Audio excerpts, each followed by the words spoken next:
Hi, my name is Bob Ullman. I'm the pastor of Redeemer United Church of Christ, which is just down the other end of Town Line Road from St. James Church.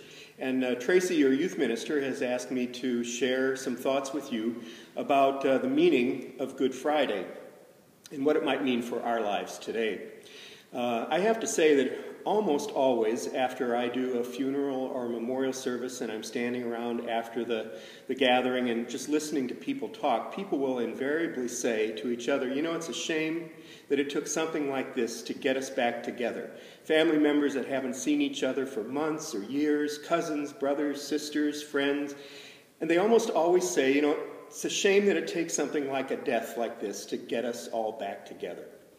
And that's where I want to start this meditation on Good Friday and what happened on that first Good Friday. As you may well know the story, there weren't many of Jesus' close friends and followers who were there at the foot of the cross. In fact, the story basically says it was a handful of women and, according to the Gospel of John, one of his male friends, the beloved disciple of his.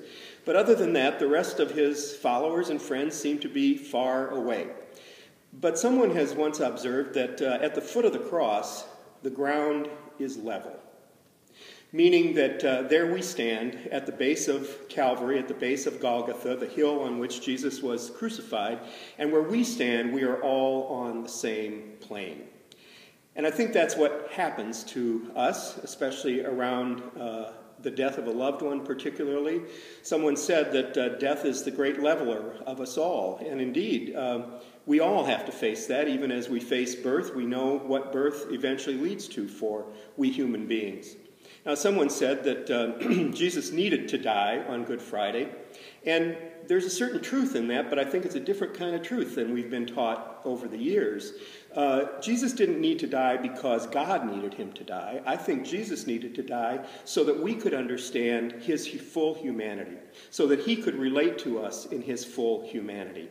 You see, if Jesus hadn't died, he wouldn't be like us at all. And I think the whole point that Jesus tried to bring and to share with us is he wanted us to see through his life what full life, being part of God's life, really meant.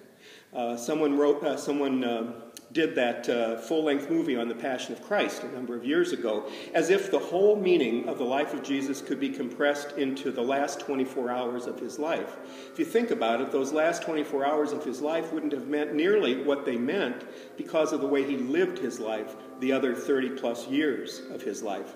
That often happens to us with loved ones. One of the reasons that death is so bittersweet, as I say, it's bitter because of the sweetness with which we lived our lives with our loved ones. We don't want to let that go, and no one wanted to let the life of Jesus go either, least of all Jesus, I think. Basil Hume, the great philosopher, said, or asked the question, have you ever felt abandoned, and even abandoned by God? Well, so did he. He felt abandoned, and yet on the cross he cried out, my God, why have you abandoned me? If you think about that, there's a prayer in that. Jesus could have just blown off God at that point, but he cried out to God, my God, why do I feel so abandoned? And in that moment, I think there's a kind of a connection that Jesus tried to help us see, not only in life, but also in death and beyond death. When loved ones die, there's a way in which all the memories that were created by the way they lived their lives, good, bad, and indifferent, come back and flood into our lives. Sometimes the good memories make our lives even more meaningful. Sometimes the bad memories are stuff that we really work hard to overcome and get beyond as we move on in life.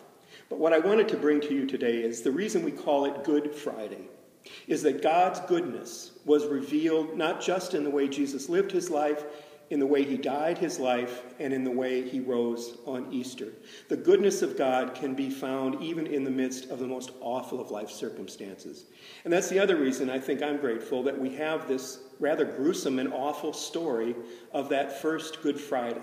What it tells me is that there is nothing so terrible, nothing so awful, no situation in life that can be so gruesome that God is ever totally absent from even that depth of pain and suffering. And I think that's something we want to remember on this Good Friday.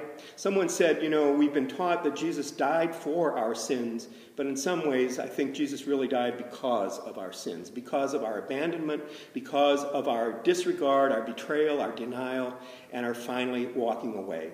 And I think Good Friday is a reminder to say, it shouldn't take something like this to bring us back together. The ground at the foot of the cross is level. We are all on the same playing field. God invites us to come back together, to come back into God's presence and be God's people. Jesus lived his life so that we found a way not for his passion in those last 24 hours, but the compassion with which he lived his life each and every day before that. He tried to live out what he saw and felt deep inside him, the very heart and compassion of God. And that's what's poured out on Good Friday.